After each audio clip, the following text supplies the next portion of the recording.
আজকে বাংলাদেশ নিয়ে বলবো।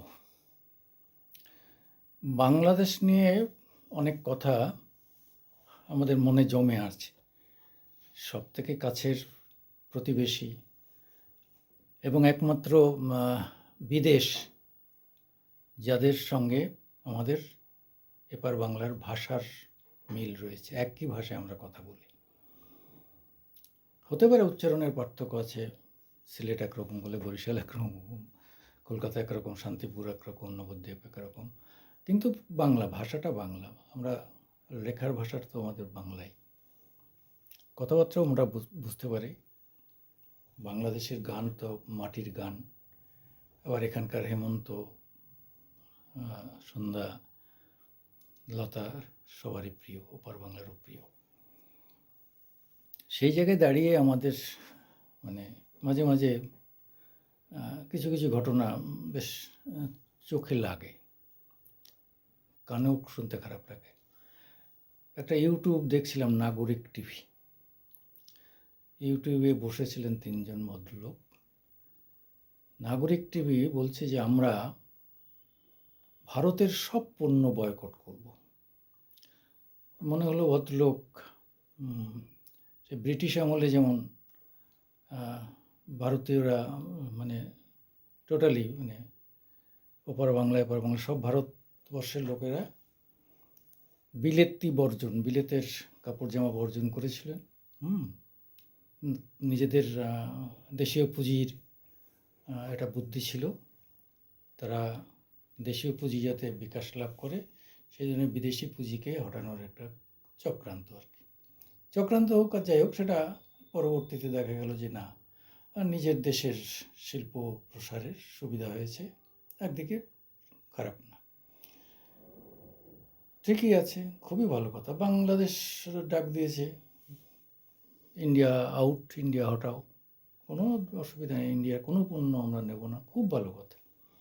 ব্যক্তিগতভাবে আমার মতো অনেকেই খুশি হবে যে ওপারে যদি আমাদের কিচ্ছু না যায়, এপার বাংলার কিছু না গেলে আমাদের মনে হয় একটু কিছু কিছু খাদ্য আমাদের একটু সুবিধা হবে। হ্যাঁ, ইলিশের দামটা একটু বাড়তে পারে, কিন্তু দেখা যাবে ইলিশের যে এরিয়া আমাদের এখানে আছে, এখন অনেক উন্নত যন্ত্রপাতি বেরিয়ে গেছে। আমাদের শঙ্করপুর আর এদিকে সাগর দিয়ে, হ্যাঁ, নামখানা দিয়ে ইলিশ ধরার আমাদের এখন অনেক উন্নত সমস্ত ব্যবস্থা হয়ে গেছে। ধীরে ধীরে মনে হয় খুব বেশি ইলিশ আর আমদানি বেশি দিন করতে হবে না। তাও ইলিশ বা পদ্মার ইলিশ আমরা সত্যি পছন্দ করি, অস্বীকার করার নেই।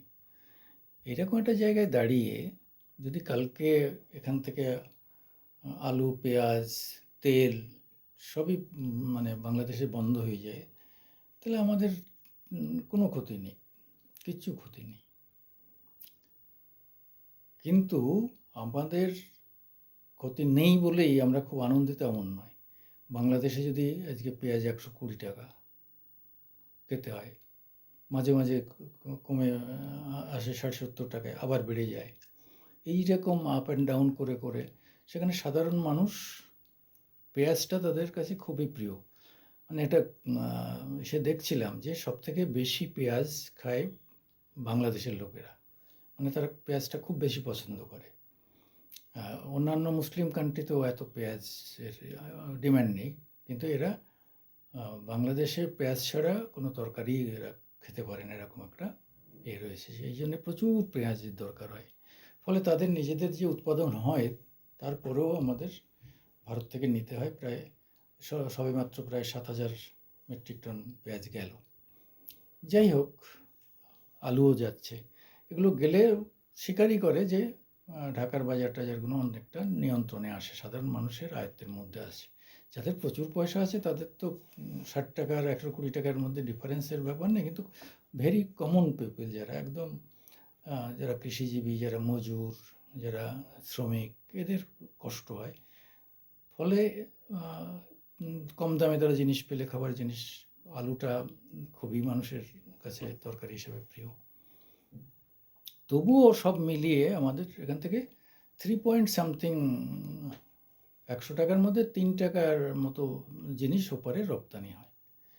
তা সেটা যদি ওরা এই আমদানি আমাদের 3% আমদানি কম হয়, তাতে আমাদের কী যায় আসে? এই 3% আমরা অন্য জায়গায় পাঠাতে পারি। তারা মনে করছে এই 3%-এ আমরা কোটি কোটি টাকা ওখান থেকে লুটে নিয়ে আসছি। আরে বাবা, আমরা জিনিস দিচ্ছি, তুমি টাকা দিচ্ছ।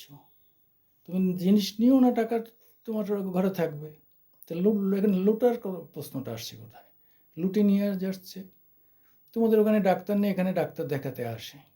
তোমাদের 25 লক্ষ লোক ডাক্তার দেখাতে আসে। সেটাও তোমরা বলছো ওই তো আমরা ওখানে ডাক্তার দেখাতে চাই, ওরা 50 লক্ষ কোটি টাকা ওদের লাভ হয়। আরে বাবা, আমাদের লাভ দরকার নেই। তোমরা তোমাদের ওখানকার ডাক্তার দেখাও, ওখানে ডাক্তার তৈরি করো। আমরা কই একটা সময় পাকিস্তান থেকে, শ্রীলঙ্কা থেকে, মায়ানমার থেকে, এরকম 7টা দেশ থেকে এখনও কম বেশি আমাদের এখানে আসে।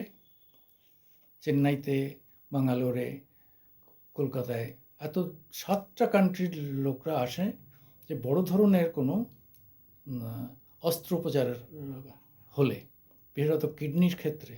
আমি একটা বহুদিন আগে একটা পরিসংখ্যান দেখছিলাম যে এরা আসে এখানে, তাদের দেশে যদি এটা করতে হয়, বা দেশে তো হয়ই না, তারা যদি ইউরোপে বা অন্য কোনো কান্ট্রিতে যায়, সেটা তাদের খরচ হতো 25-30 লাখ টাকা। সেখানে ভারতে আসলে 6 থেকে 7 লাখ টাকায় হয়ে যায়।